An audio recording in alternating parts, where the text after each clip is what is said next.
مجھے مرنے سے پہلے آپ سے نسبت نبھانی ہے صلی اللہ علیہ وآلہ وسلم۔ مجھے مرنے سے پہلے آپ سے نسبت نبھانی ہے، سمجھتا ہوں کہ ایک وعدے پہ میری جان اٹکی ہے۔ نبی کریم صلی اللہ علیہ وسلم کے ساتھ ایک نسبت نبھانے کا ایک وعدہ میں نے کیا تھا کبھی، اور وہ ہم تمام مسلمانوں کو کرنا چاہیے ہے، اور وہ وعدہ یہی ہے کہ آپ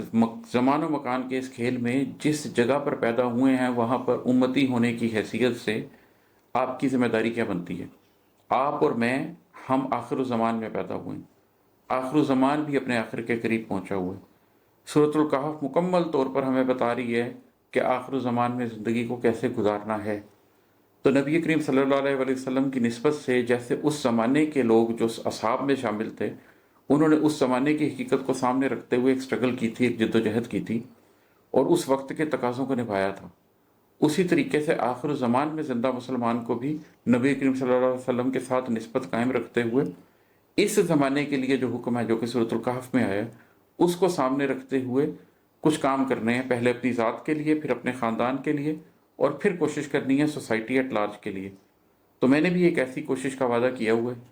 پہلے اپنی ذات پر کام کیا، پھر اپنے خاندان پر کام کیا، اور اب میں کوشش کر رہا ہوں کہ اپنی ان کتب کے تھرو وہ پیغام سب لوگوں تک پہنچانے کی کوشش کروں۔ یہ جو چینل آپ دیکھ رہے ہیں یہ اسی لیے دیکھ رہے ہیں، اس کے علاوہ کوئی مقصد نہیں ہے۔ اگر حب نبی کم ہو عبادت کر بھی لیں بے شک، اگر حب نبی کم ہو عبادت کر بھی لیں بے شک، طبیعت میں کہیں ایک تشنگی موجود رہتی ہے۔ ایمان مکمل ہی نہیں ہوتا جب تک نبی کریم صلی اللہ علیہ وآلہ وسلم کے ساتھ آپ کی محبت کامل نہ ہو جائے۔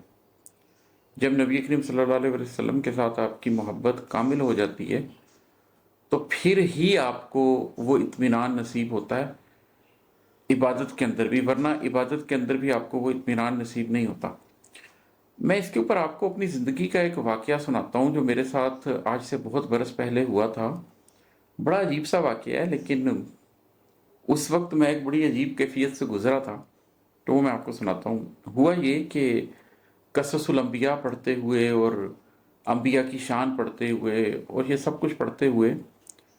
مجھے حضرت ابراہیم علیہ السلام کے ساتھ بے انتہا محبت ہو گئی، ابھی بھی ہے، بے انتہا محبت ہو گئی۔ مطلب مجھے یہ لگنے لگ گیا کہ حضرت ابراہیم علیہ السلام میرے سینے میں دھڑکتے ہیں۔ ایک دن ایسے ہی مجھے بیٹھے بیٹھے خیال آیا کہ ارے میں تو شاید حضرت ابراہیم علیہ السلام سے، آپ صلی اللہ علیہ وسلم سے بھی زیادہ محبت کرنے لگ گیا، اور اس خیال سے میں گھبرا گیا،